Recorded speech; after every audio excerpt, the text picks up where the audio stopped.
नमस्कार। आज हम बात करने वाले हैं एक ऐसी देवी की जिनके पास एक अद्भुत शक्ति है, ब्रह्मांड की गति को भी रोक देने की शक्ति। ये कहानी है उस स्वर्ण देवी की जिन्होंने पूरी सृष्टि को एक महाविनाश से बचाया था। तो चलिए इस दिव्य कथा को जानते हैं। तो कहानी की शुरुआत होती है एक बहुत ही मुश्किल समय से, जब पूरी सृष्टि पर एक भयानक प्रलय का संकट मंडरा रहा था। और ये सब शुरू हुआ एक ऐसे भीषण तूफान से जिसकी कोई कल्पना भी नहीं कर सकता था। मतलब तूफान ऐसा था कि चारों तरफ घना अंधेरा छा गया। ऐसा लगा जैसे सूरज फिर कभी निकलेगा ही नहीं। विनाशकारी हवाएं चल रही थीं और ऊंची ऊंची लहरें मानो सब कुछ निगल जाने को तैयार थीं। और फिर देखते ही देखते ये सिर्फ एक तूफान नहीं रहा, ये एक महाप्रलय बन गया। एक ऐसा प्रलय जिसने पूरी सृष्टि के होने पर ही सवाल खड़ा कर दिया। तीनों लोकों में सिर्फ डर और हाहाकार मचा हुआ था। तो आखिर ये महाविनाश का संकट था क्या? मतलब कितना बड़ा था ये खतरा? और इस हालत में देवताओं ने क्या किया? चलिए इसे थोड़ा और समझते हैं। देखिए, ये कोई मामूली आंधी तूफान नहीं था। ये एक ऐसी आपदा थी जिसने पूरे ब्रह्मांड को ही दांव पर लगा दिया था। जब तीनों लोकों में डर का माहौल था, तब सारे देवता घबराकर एकमात्र सहारे के लिए भगवान विष्णु के पास पहुंचे।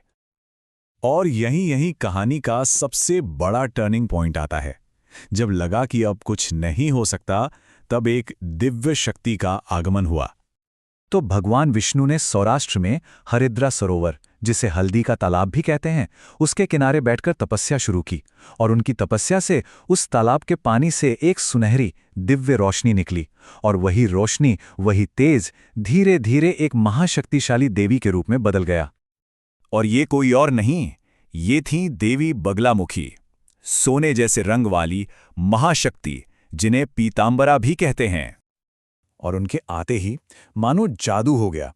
सच में, जो विनाशकारी तूफान था वो एकदम शांत हो गया। उफनता हुआ पानी थम गया। सृष्टि पर जो इतना बड़ा संकट था वो एक पल में खत्म हो गया।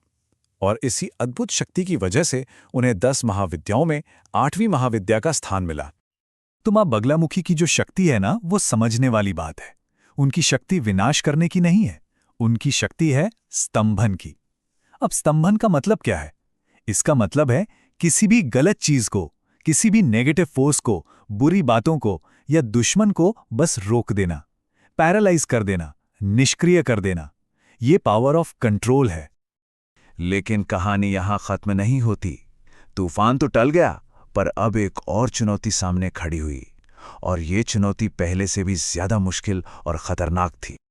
ये चुनौती आई एक असुर के रूप में, जिसका नाम था मदन। और उसकी ताकत किसी भी हथियार से ज्यादा खतरनाक थी।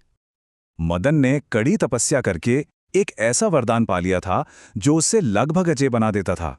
वरदान ये था कि उसके मुंह से जो भी निकलेगा वो सच हो जाएगा। सोचिए जरा।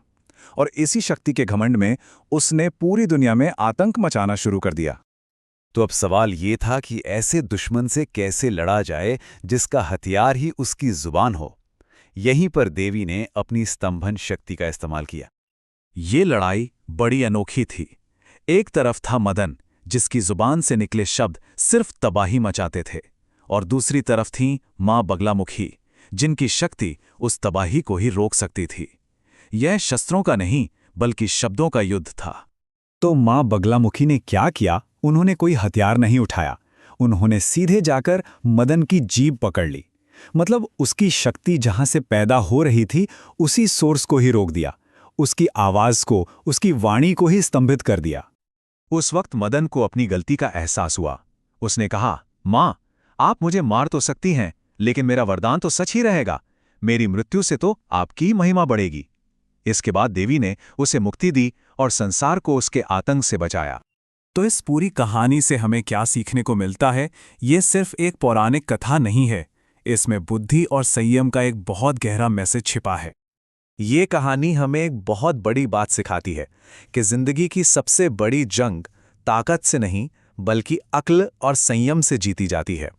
मां बगलामुखी ने असुर को मारकर नहीं, बल्कि उसकी शक्ति के सोर्स को ही कंट्रोल कर लिया।